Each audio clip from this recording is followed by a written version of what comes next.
everyone, Alexa Donne here, and today I'm going to talk a little bit about long-term success rates and odds in traditional publishing, a topic I didn't intend to talk about so soon, because if you watched my recent video about your writing competition, I even hinted like, oh, as hard as it is to get an agent, like there's all sorts of things that you face once you've sold a book, but I didn't want to get into that depressing thing, and I really didn't. And then the day before that video posted, I came across a blog post on Twitter that basically confirmed things that I've been talking about in terms of kind of post-book deal long-term success odds, where I was both like, wow, I was right, and also, wow, this is depressing. But also I wanted to kind of pick it apart and also share it with you guys, so that link is down below because I think it's worth discussing. So the blog post was from Jane Friedman, who's someone who's kind of a name in the publishing information area. She's worked for a bunch of official publications and things like Writer's Digest, and I believe she has a podcast too. And she was responding to a thread from something called Fiction Database. And Fiction Database is apparently a database of 1.7 million titles, which encompasses 525K authors. And they did some stats. They ran some stats on longevity of authors in that database.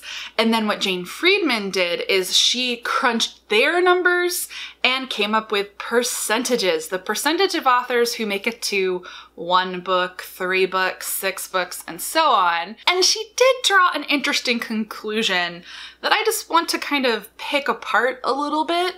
So I'm gonna hit you with her depressing percentages that stopped me in my tracks on Twitter and made me click on this link. And that is that over 80% of published authors quit within 3 books.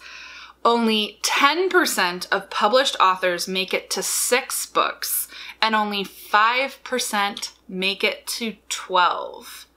This washes with what I have seen in terms of trends of people from debut classes making it past their first book contract.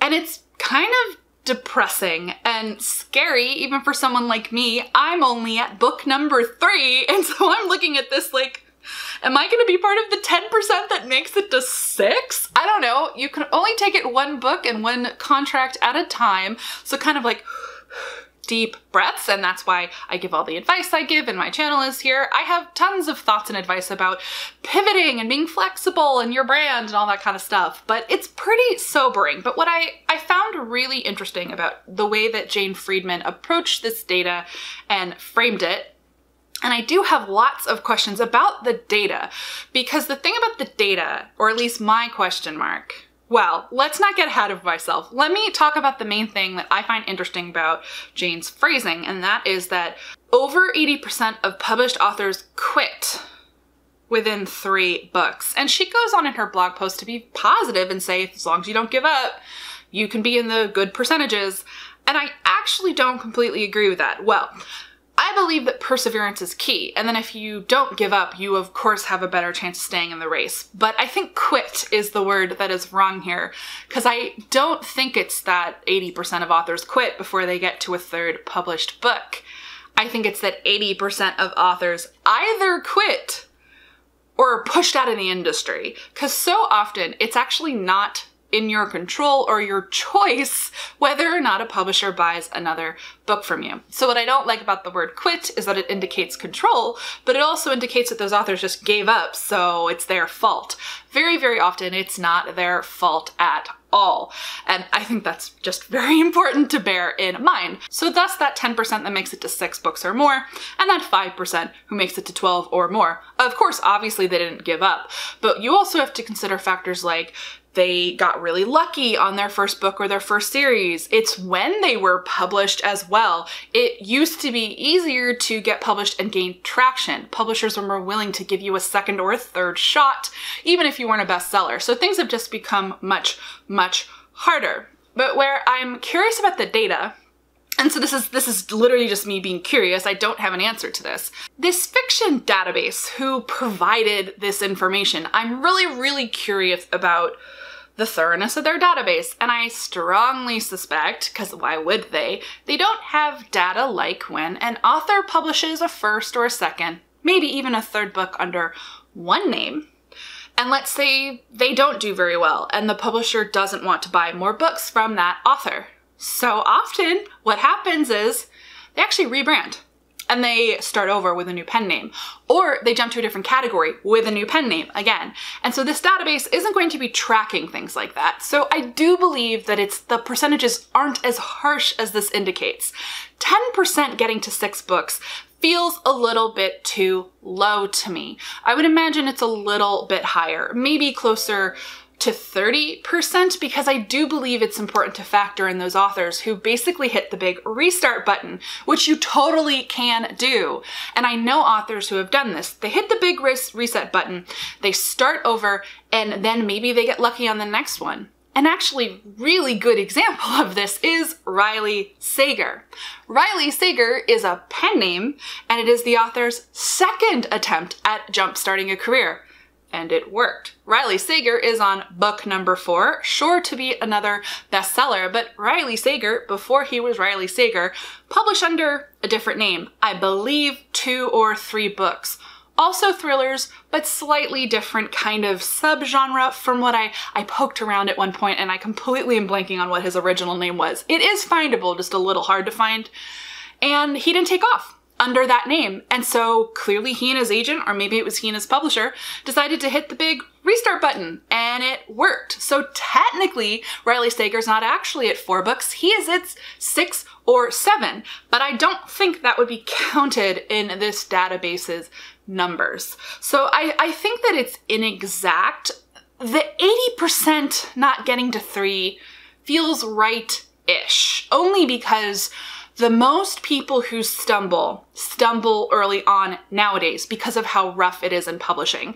It is the hardest to get the first contract after your first contract if you're not a breakout hit. So I guess where I want to end this for my own hopefulness, that it is, I guess, ultimately about not quitting. It's about working hard to get that next contract, maybe pivoting. I mean, I literally have an entire video about what happens when your first book or first books don't perform the way you want to, when you quote unquote fail, and I have all sorts of ideas for pivoting. And that's the thing. I do think it's important to not give up. But then you have to take into account all of the potential avenues you can do to keep writing and publishing that I don't think are factored into those numbers. Changing your name, doing ghostwriting, switching to indie, that should count too, I think. So yeah, just really interesting data. Again, I'm linking down below to this post. It stopped me in my tracks and made me go, I guess it is time to talk about these sobering statistics.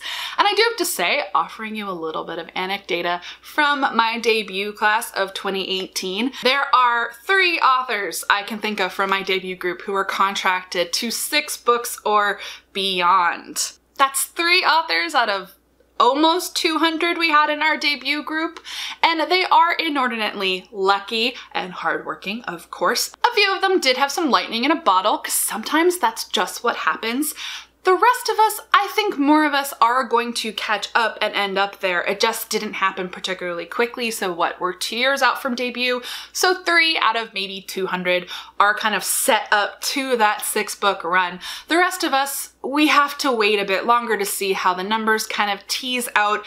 But it's, again, feels pretty true to what we've seen from past YA debut groups, where the average author gets 1 to 3 books, and beyond that, it's definitely a longer haul and a bit harder. Yeah, is this my most depressing video yet? Maybe? But these are the things you do have to grapple with. I have been aware of this for a while, and yes, this is why I Ravenclaw long-term plan the way that I do, and why I do encourage writers to be. It's the intersection of flexible and hardworking. So anyway, I will stop blathering on. I found this article really interesting, and I want to know what you guys think. I mean, I hope I've turned around the numbers for you a little bit, because I feel they're a little too harsh, and there are certainly variables they're not considering. I don't think it's as dire as the numbers indicate. Oh, anyway, give this video a thumbs up if you like it. I will make more kind of discussion style videos about topics that come up in publishing, good and bad. Oh, and if you're not already subscribed to the channel, go ahead and do that. I post new videos 2 to 3 times a week. As always, guys, thank you so much for watching, and happy writing.